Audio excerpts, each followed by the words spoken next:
आज बुलेटिन में सबसे पहली खबर जो हम समझने वाले हैं वो होगी पीके की जीत के मायने समझिए, क्योंकि प्रशांत किशोर की इस जीत के कई मायने निकाले जा रहे हैं। दूसरी खबर हम आपको समझाएंगे बीजेपी की हार के मायने समझिए, बीजेपी अपने किले को बचा नहीं पाई।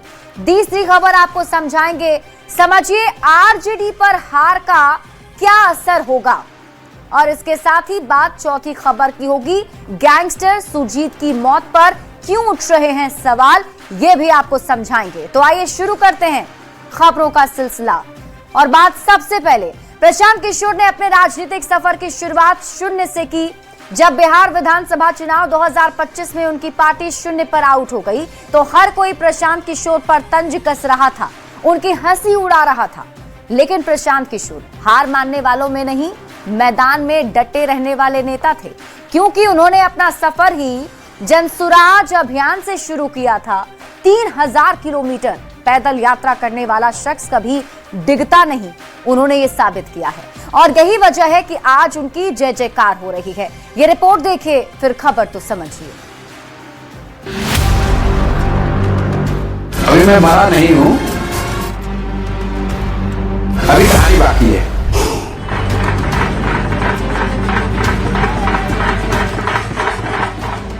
मैं अभी मरा नहीं हूं, अभी कहानी।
का जो गढ़ है वो सिर्फ 30 दिनों में ढह गया। वो सिर्फ इसलिए ढहा है कि बिहार के लोग भी चाहते हैं कि अब 4 किलो 5 किलो अनाज और जाति से ऊपर उठकर हम लोग के बच्चों के पढ़ाई रोजगार के लिए केंद्र सरकार और राज्य सरकार काम करे। अगर वो काम नहीं करेंगे तो आगे चुनाव के परिणाम उनको ऐसे ही देखने को मिलेंगे। प्रशांत किशोर ने अपनी राजनीतिक यात्रा शून्य से शुरू की। 2022 में जनसुराज अभियान की शुरुआत के बाद पूरे बिहार में 3000 किलोमीटर पैदल घूमे।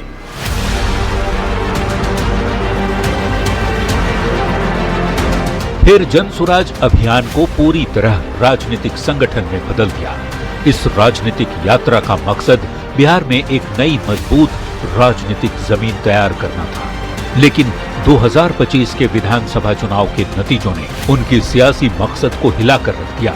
पर प्रशांत किशोर हार मानने वालों में से नहीं थे, वे मैदान छोड़ने वालों में से नहीं थे। अपने मुद्दों और मकसद पर डटे रहे। उन्होंने साबित किया वो बाकी सियासी दल से अलग है। पारंपरिक जाति आधारित राजनीति की जगह उन्होंने अपना फोकस स्वास्थ्य, रोजगार, विकास, पलायन के मुद्दे पर रखा। बांकीपुर में प्रशांत किशोर की जीत एक नई सियासत का आगाज है।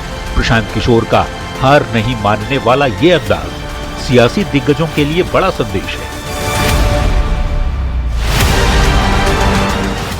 Bureau report, news 18।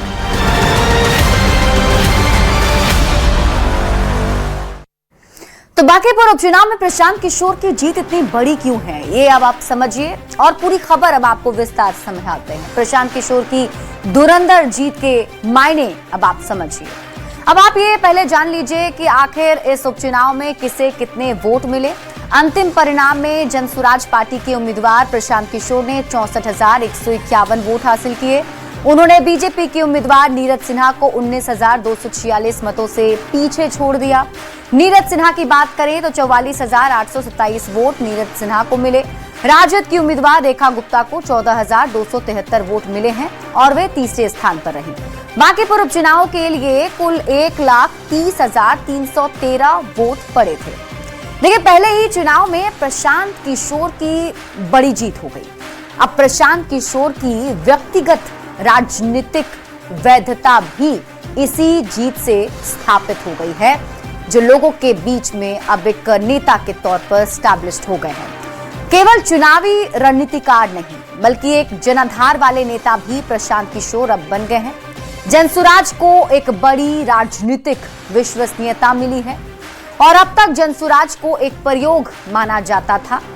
2024 में पहली बार 4 सीट पर चुनाव जनसुराज ने लड़ा था और पहले चुनाव में जनसुराज की करारी हार हुई और उसके बाद साल 2025 में विधानसभा में जनसुराज ने अपने उम्मीदवार उतारे, लेकिन 2025 में भी पीके की बहुत बड़ी हार हुई। एक भी सीट पर पीके की जीत नहीं हुई। 2026 में प्रशांत किशोर पहली बार खुद ही चुनावी मैदान में उतर गए, खुद चुनाव लड़े और पहले चुनाव में ही प्रशांत किशोर को बड़ी जीत मिल गई। रुझानों में हर राउंड में प्रशांत किशोर लगातार आगे बने रहे। प्रशांत किशोर पर जनता ने पूरा भरोसा जताया है।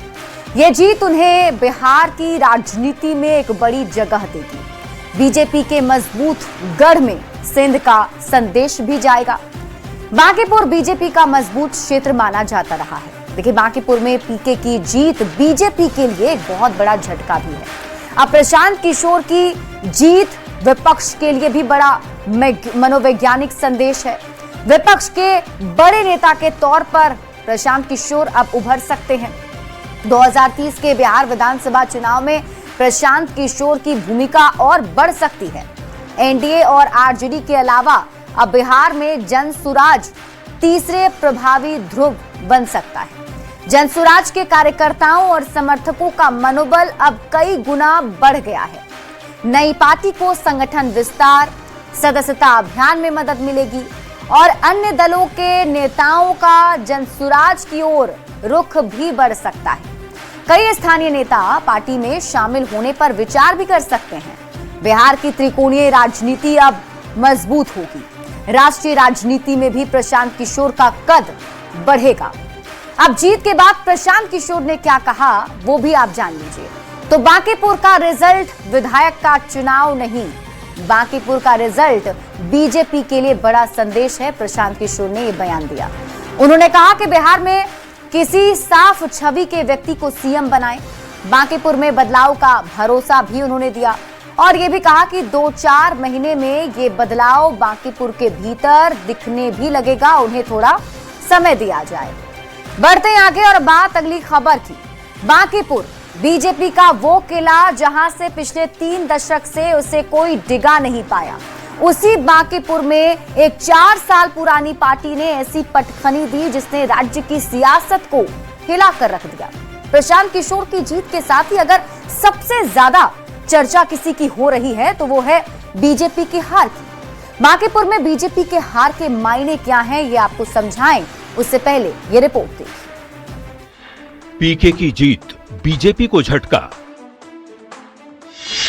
बांकीपुर में बीजेपी की सबसे बड़ी हार। अपने ही गढ़ में क्यों हार गई बीजेपी? बांकीपुर विधानसभा उपचुनाव के नतीजों ने सभी को चौंका दिया है। 3 दशक से बीजेपी की गढ़ बनी हुई बांकीपुर में प्रशांत किशोर ने ऐसी जीत दर्ज की कि सभी की आंखें खुली की खुली रह गईं। प्रशांत किशोर के खुद चुनाव लड़ने से ये मुकाबला दिलचस्प तो हुआ था, पर उम्मीद की जा रही थी कि टक्कर कांटे की होगी, लेकिन जो नतीजे आए उसने सबको चौंका दिया। बीजेपी के लिए ये हार केवल बड़ी ही नहीं बल्कि बेहद चिंताजनक भी है। इस चुनाव में बीजेपी के बड़े बड़े नेताओं के बूथ पर भी जनता ने भाजपा की जगह प्रशांत किशोर को चुना। क्योंकि नीरज सिन्हा के बूथ पर बीजेपी को 1392 वोट मिले, जबकि जनसुराज को 2137, जबकि आरजेडी को 392 वोट मिले। रामकृपाल यादव के बूथ पर बीजेपी को 1363 वोट, जबकि जनसुराज को 2225 और आरजेडी को 505 वोट मिले। ये आंकड़े बीजेपी के लिए बड़ा संदेश है। नतीजों के बाद बीजेपी के नेता अब समीक्षा की बात कर रहे हैं। सीएम सम्राट चौधरी ने प्रशांत किशोर को उनकी जीत के लिए बधाई भी दे दी है, पर इस हार के बाद अब बीजेपी को होमवर्क करने की जरूरत है कि आखिर चूक हुई कहां। आखिर ऐसा क्या हुआ कि 3 दशकों पुराना बीजेपी का मजबूत किला इस कदर ढह गया। Bureau report, news 18। तो इस सीट पर बीजेपी की हार की चर्चा काफी ज्यादा हो रही है। हम आपको अब पूरी खबर विस्तार से समझाते हैं।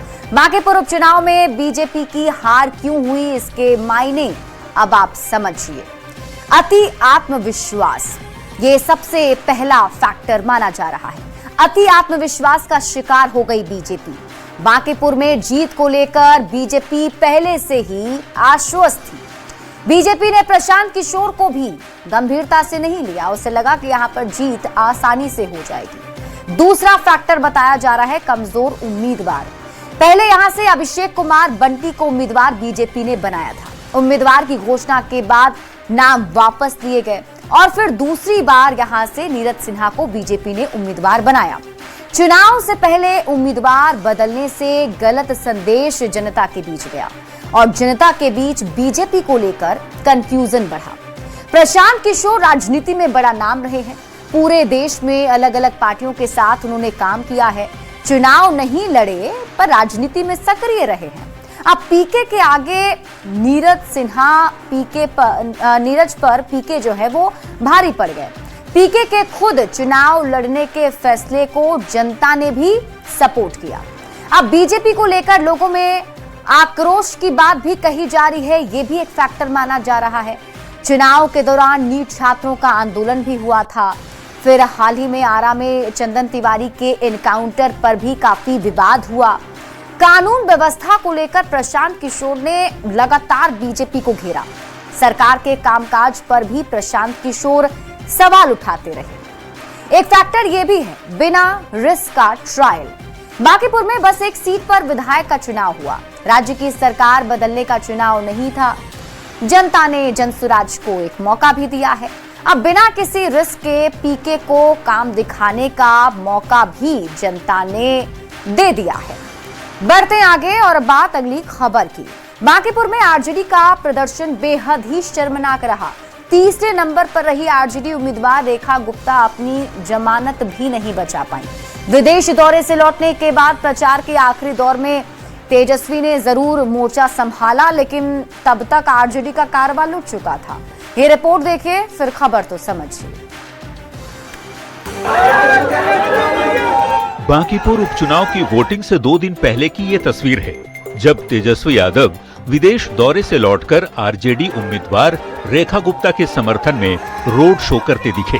लेकिन तब तक बहुत देर हो चुकी थी। सब कुछ लुट चुका था, बर्बाद हो चुका था, क्योंकि बांकीपुर उपचुनाव में आरजेडी को ऐसी शर्मनाक हार मिली जिसके बारे में किसी ने सोचा भी नहीं था। बांकीपुर उपचुनाव में आरजेडी का कारवां लुट गया। कभी दूसरे नंबर पर रहने वाली आरजेडी तीसरे नंबर पर पहुंच गई। आरजेडी उम्मीदवार को 14,000 से कुछ ज्यादा मत मिले, जो चुनाव में नंबर 1 और नंबर 2 उम्मीदवार के हारने जीतने के फासले से भी कम है। बांकीपुर उपचुनाव के जो नतीजे आए, जनता का जनादेश है। जनादेश को हम मानते हैं, स्वीकार करते हैं, सैल्यूट करते हैं। जनता के सामने एक ही विकल्प था कि अहंकार को ध्वस्त करना है। उस रास्ते में पार्टी और जाति दोनों की सीमाएं टूटी। आरजेडी चुनाव में हार का भले ही कोई बहाना बना ले, लेकिन आरजेडी की ये हार बड़ी है। तेजस्वी एक बार फिर जनता का मूड नहीं भांप पाए। एक तरफ प्रशांत किशोर और बीजेपी ने प्रचार में जमकर पसीना बहाया था, दूसरी तरफ आरजेडी इस चुनाव में सोई रही। आखिरी 2 दिन तेजस्वी जरूर प्रचार के लिए उतरे, लेकिन जनता तब तक फैसला कर चुकी थी और वो फैसला था प्रशांत किशोर को जिताने का। लेकिन आरजेडी का तो इस चुनाव में सब कुछ लुट गया, क्योंकि जिस MY समीकरण पर उसे भरोसा था उसे तो उतना वोट भी नहीं मिल पाया। न्यूज़ 18 के लिए पटना से रवि एस नारायण के साथ ब्यूरो रिपोर्ट। बढ़ते हैं आगे और अब आपको खबर समझाते हैं। देखिए, आरजेडी की शर्मनाक हार के मायने अब आपको समझाते हैं, क्योंकि यहाँ पर आरजेडी तीसरे नंबर पर रही है। आरजेडी की हार इतनी शर्मनाक क्यों है, सबसे पहले तो आप इसे समझिए। आरजेडी बिहार में दूसरी सबसे बड़ी पार्टी है। बांकीपुर की रेस में बेहद पीछे छूट गई आरजेडी। प्रशांत किशोर मुख्य विपक्षी उम्मीदवार रहे। 2025 विधानसभा चुनाव में आरजेडी दूसरे नंबर पर थी और इस बार आरजेडी शुरुआती रुझान में ही रेस से बाहर ही हो गई। आरजेडी उम्मीदवार रेखा गुप्ता की जमानत भी जब्त हो गई। जमानत जब्त होने का मतलब क्या होता है, अब आप इसे भी समझिए। नामांकन के वक्त उम्मीदवारों को कुछ पैसे जमा कराने होते हैं। जमानत के रूप में धनराशि जमा करानी होती है। जमानत वापस लेने के लिए एक तय वोट प्रतिशत भी होता है, यानी इस क्षेत्र में पड़ने वाले कुल वोटों का 6वां हिस्सा प्राप्त करना जरूरी होता है। 6% वोट नहीं मिलने पर जमानत जब्त मानी जाती है। उम्मीदवार जमा कराई राशि वापस नहीं ले सकते। ये चुनावी हार के साथ साथ उनके लिए आर्थिक दंड जैसा भी है। आरजेडी के शर्मनाक हार के मायने अब आप समझिए। मुख्य विपक्ष होने का दावा कमजोर पड़ता हुआ दिखा। बांकीपुर में विपक्ष की जगह जनसुराज ने ले ली। विपक्ष का चेहरा बनने की लड़ाई में आरजेडी पीछे छूटती हुई दिखी। शहरी वोट बैंक में आरजेडी की और गिरावट हुई। तेजस्वी यादव की राजनीतिक चुनौती बढ़ी है। आरजेडी को सिर्फ एनडीए से नहीं, जनसुराज से भी मुकाबला है। आरजेडी के स्वाभाविक विकल्प वाली धारणा टूट गई है। कैडर और कार्यकर्ताओं का मनोबल भी इससे प्रभावित हो सकता है। विपक्षी वोटों का नया बंटवारा भी शुरू हो सकता है। 2026 के आगे की राजनीति में नई प्रतिस्पर्धा हो सकती है। नए मतदाताओं के बीच आरजेडी की लोकप्रियता घटी है। विपक्ष की केंद्रीय ताकत बने रहना आरजेडी के लिए अब कठिन हो सकता है, क्योंकि आरजेडी की बहुत ही खराब प्रदर्शन यहां पर आरजेडी का देखने को मिला है। बढ़ते हैं आगे। झारखंड के अपराध जगत का सबसे बड़ा चेहरा अब मौत की कहानी बन चुका है। लेकिन सवाल ये कि क्या गैंगस्टर सुजीत सिन्हा का एनकाउंटर सिर्फ एक पुलिस कार्रवाई थी, या फिर इस मुठभेड़ के पीछे छिपा है कोई और सच? आखिर सुजीत सिन्हा की मौत का सच क्या है? पुलिस का दावा या परिजनों का आरोप? ये रिपोर्ट देखिए। झारखंड का सबसे बड़ा गैंगस्टर खत्म। गैंगस्टर सुजीत सिन्हा एनकाउंटर में ढेर, लेकिन मौत पर क्यों उठ रहे सवाल? पुलिस की गोली या साजिश? पोस्टमार्टम के बाद खुलेंगे मौत के राज। झारखंड के अपराध जगत में सुजीत सिन्हा एक ऐसा नाम था जिसके खिलाफ हत्या, रंगदारी, फायरिंग और संगठित अपराध के कई मामले दर्ज थे। लंबे समय से पुलिस और सुरक्षा एजेंसियों की निगरानी में चल रहे इस गैंगस्टर का अंत जामताड़ा में पुलिस मुठभेड़ में हुआ। पुलिस के मुताबिक सुजीत सिन्हा को एक मामले में ले जाया जा रहा था। इसी दौरान उसने पुलिस का हथियार छीनकर भागने की कोशिश की और फायरिंग शुरू कर दी। जवाबी कार्रवाई में पुलिस ने भी गोली चलाई, जिसमें उसकी मौत हो गई। एनकाउंटर के बाद मामले की जांच तेज कर दी गई है। एफएसएल की टीम ने घटनास्थल से सबूत जुटाए और मेडिकल बोर्ड ने मजिस्ट्रेट की मौजूदगी में पोस्टमार्टम किया।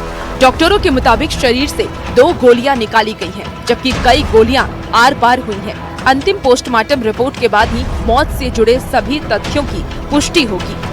क्योंकि ये थोड़ा सा हाइप था और सनसनीखेज था, तो इसमें एक मेडिकल बोर्ड का गठन हुआ, जिसमें 3 डॉक्टर्स थे, साथ में आपके प्रशासन के भी अधिकारी थे, जिसका पूरा वीडियोग्राफी किया गया ताकि किसी भी प्रकार का कोई पहलू छूट ना जाए। पंचर वुंड तो बहुत सारे हैं, कुछ एग्जिट वुंड भी, यानी एंट्री एग्जिट वुंड भी बुलेट निकल जाते हैं, तो बाद में फिर देखा जाएगा। बाकी रिपोर्ट में हम लोग बना के देंगे कि क्या है। पोस्टमार्टम के बाद सुजीत सिन्हा के परिजन भी अस्पताल पहुंचे।